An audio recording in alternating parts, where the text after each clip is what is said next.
آج درس حدیث کے سلسلے میں ائمہ سبعہ میں سے امام ترمذی رحمۃ اللہ علیہ کے متعلق کی باتیں بیان کرنی تھی۔ اس سے پہلے امام بخاری، امام مسلم، امام ابو داؤد کے متعلق مختصر کچھ باتیں بطور تعارف کی کہی جا چکی ہیں۔ آج امام ترمذی رحمۃ اللہ علیہ کے بارے میں، اس کے بعد انشاءاللہ 3 نبی اور رہ جائیں گے، ابو داؤد، ابن ماجہ اور نسائی اور امام احمد بن حنبل۔ پھر اس کے بعد انشاءاللہ حدیث کا متن شروع ہوگا۔ امام ترمذی رحمۃ اللہ علیہ کا نام محمد ابن عیسیٰ ابن ثورہ ہے۔ اس ترمذ کے رہنے والے ہیں۔ ان کی ولادت 200 ہجری میں ہوئی ہے۔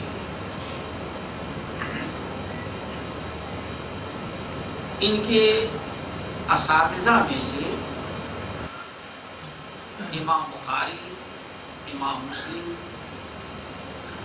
بہت سارے اساتذہ نے علم حاصل کیا، لیکن سب سے زیادہ انہوں نے علم حدیث حاصل کیا ہے وہ امام بخاری رحمۃ اللہ علیہ سے، اور امام مسلم سے بھی روایت کیا، لیکن اتنا نہیں جتنا امام بخاری رحمۃ اللہ اپنے علاقے کے محدثین اور علماء سے حدیثیں حاصل کر لینے کے بعد فوراً انہوں نے امام بخاری رحمۃ اللہ علیہ کے ساتھ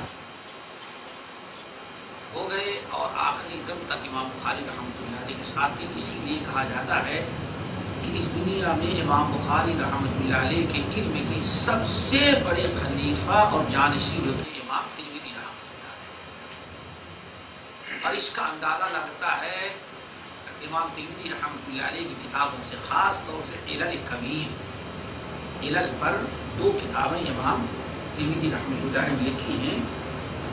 علل یہ بہت ہی مشکل فن ہے۔ کہا جاتا ہے فن حدیث میں، یعنی ایک حدیث جو آپ کے سامنے آتی ہیں، محدثین کہتے ہیں 65 فنون ہیں اس کے۔ کتنے؟ ایک حدیث ہم جو آج سن لیتے ہیں بڑی آسانی سے، خطبے میں، درس میں پڑھ لیتے ہیں، ایک حدیث اپنے ساتھ کہتے ہیں تقریباً 65 فنون اور علم ساتھ رکھتے ہیں۔ فن علم سوچیے، یہ اسلام کی برکت ہے اور اس امت کی خصوصیت ہے کہ اس نے اپنے نبی کے فرامین اور سنتوں کے محفوظ رکھنے اور حفاظت کرنے کے لیے اتنے علوم کو انہوں نے مرتب کیا اور تدوین کیا۔ ان فنون میں، ان علوم میں سب سے مشکل علم کہا جاتا ہے علل کا۔ کس کا؟ علل کا۔ جیسے حدیث کے راوی ہیں، جرح و تعدیل ہے، حدیث کی سند ہے، حدیث کے متن ہے، حدیث کے غرائب ہیں، حدیث کے صحت اور ضعف کا علم ہے، ایسے ہی ایک علم ہے علل کا۔ علل علت کی جمع ہے، علت کی جمع ہے۔ علت حدیث کے اندر کسی علت کا ہونا سب سے 60 سے زیادہ جو علوم ہیں حدیث کے، کہا جاتا ہے سب سے مشکل علم یہی ہے، کیا؟ علت کا۔ علت کس کو کہتے ہیں؟ عربی زبان میں کہتے ہیں علی، ہم لوگ اردو بولتے ہیں بیمار کو، مریض کو کیا کہتے ہیں؟ علی۔ محدثین اصطلاح میں علت کہتے ہیں وہ مخفی اور پوشیدہ عیب جو حدیث کو ضعیف بنا دیتا ہے، لیکن بظاہر حدیث کی سند اور متن بالکل صحیح نظر آئے۔ سوچو بھائی کتنا مشکل تھا۔ ظاہرہ الصحہ، حدیث کی سند، حدیث کا متن، سارے روات بظاہر بالکل صحیح نظر آئے۔ عام لوگ کہیں کہ بالکل راوی بھی سارے سے کہا ہے، سند بھی درست ہے اور حدیث بھی صحیح ہے، لیکن اس کے اندر کوئی ایسی علت خفیہ ہو، ایسا پوشیدہ نقص اور عیب ہو جو حدیث کو صحیح ہونے سے روک دیتا ہے اور جس کی بنا پر حدیث کیا ہو جاتی ہے؟ ضعیف۔ اس فرق کو کیا کہتے ہیں؟ علل۔ اور یہ محدثین تو بہت گزرے ہیں لیکن سب کو یہ علم نصیب نہیں ہوا تھا، یہ بڑے مخصوص لوگ تھے۔ اسی لیے ایک موقع پر امام ابو زرعہ رازی رحمۃ اللہ علیہ عبد الرحمن بن ابی حاتم رحمہ اللہ وغیرہ کے متعلق ایسے واقعات ملتے ہیں۔ کسی نے پوچھا حضرت اس حدیث کے بارے میں کیا خیال ہے؟ کہا ضعیف ہے۔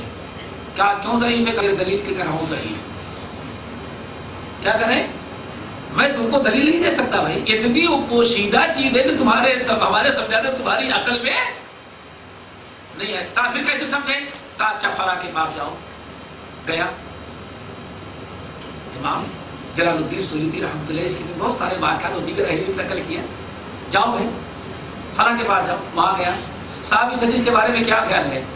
حدیث تو بظاہر سے ہے صحیح ہے لیکن حدیث معلول ہے۔ جس حدیث کے اندر علت پائی جائے اس کو کیا کہیں گے؟ معلول۔ معلول یعنی اس حدیث میں عیب ہے۔ آدمی پریشان، ارے اس نے بھی کہا کیا دلیل ہے؟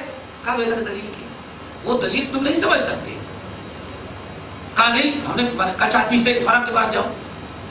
آدمی 4-5 آدمی کی بات گیا اور پلٹ کر کے پھر آیا پہلے کے پاس، ابو زرعہ کے پاس۔ حضرت واقعی جہاں جہاں گیا سبوں نے کہا حدیث کیا ہے؟ ضعیف ہے۔